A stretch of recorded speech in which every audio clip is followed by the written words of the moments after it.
Nukitashi takes place on Sex Paradise Island, a tropical utopia where perverted sex is permitted by law. I can't even show like half of the stuff on this screen, and yet I want to show you why this tropical paradise full of sun, sea, and sex is a cruel dystopia. Thanks to Shirvune for providing a review copy and basically helped me contribute to the pro-sex propaganda that is Nukitashi and the insane yet absurd genius behind Seiren Island. Because as it turns out, sex makes bank. Thanks to a politician deciding to revive the island through sex-related tourism, business is booming. Tourists can visit the infamous nudist beach, home to over 100,000 ejaculations under the summer sun. Thrill seekers can go toward Luland, an amusement park packed tight with pleasure attractions. You can even literally fuck the police, available for public servicing 24/7. I just read off their promotional video. This is basically horny propaganda. This island alone will single-handedly repopulate all of Japan. What's not to love about Seiren Island?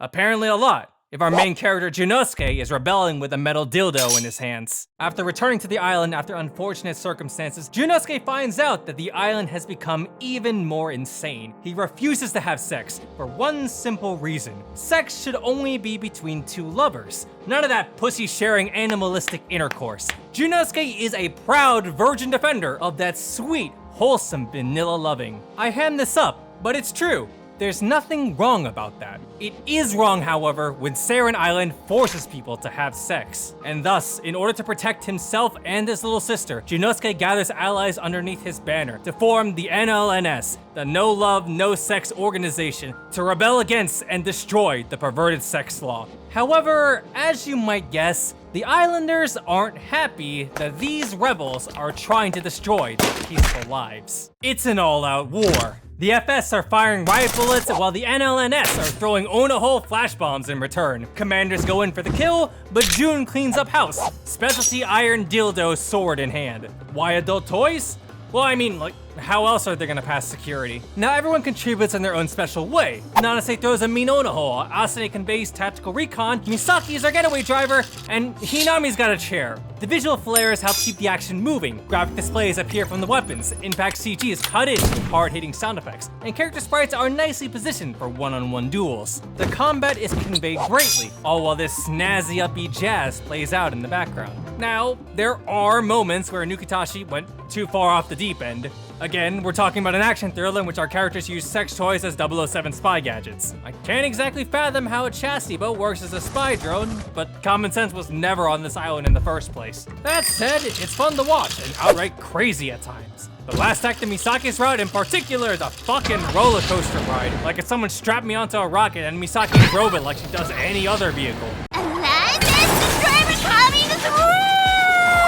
Misaki is one plain, yet eccentric girl. Job designation? Getaway driver. Misaki is the master of all vehicles. Bikes, motorcycles, public indecency vans, you name it. If it moves, the girl can drive it. Unfortunately, she's just boring everywhere else. Well, not in the story. She's just so much of a background character that no one sees her. Misaki's got this uncanny ability of being naturally invisible. Even her own teammates have a hard time. She's so forgettable that she's not even listed on the Steam page itself. So it's totally understandable that the only way to announce her arrival is by setting off a flashbang. Which goes to say, Nukitashi can be pretty goddamn funny. I think what really sells it is that while it may overemphasize character-specific jokes, the situation and timing often hits. Banter is also plentiful too. Junosuke and Asane constantly rip into each other, the latter slandering him at lightning speed. Insults like limp dick and gal slut are flung all around, and offhand pop culture references and slang are a common sight. And that's just day-to-day life. I sure don't need to re-emphasize how comically super over the top Nukitashi is, because it already does it for me. I can't take it!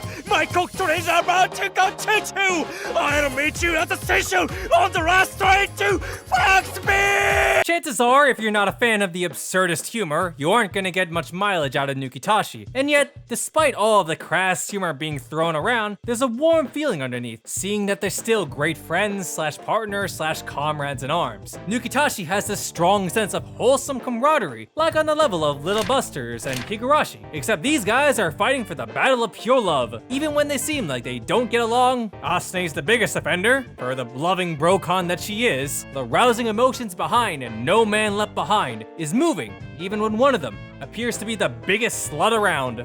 Nanase is a legendary whore, an uncontrollable sex queen rumored to have achieved the feat of being dicked down by 17 of them all at the same time, and being able to make anyone come buckets just by looking at them. The charismatic gal girl who's Minutsuki's Academy's pride and joy, the #1 nympho, the virgin fag killer herself, despite being a virgin as well. Basically, since everyone sees Nanase as such a loose gal girl, she can pretty much get away with anything. Pair that up with her athletic ability and knowledge of the back roads, and Nanase is perfect as Jun's second in command and homely wife.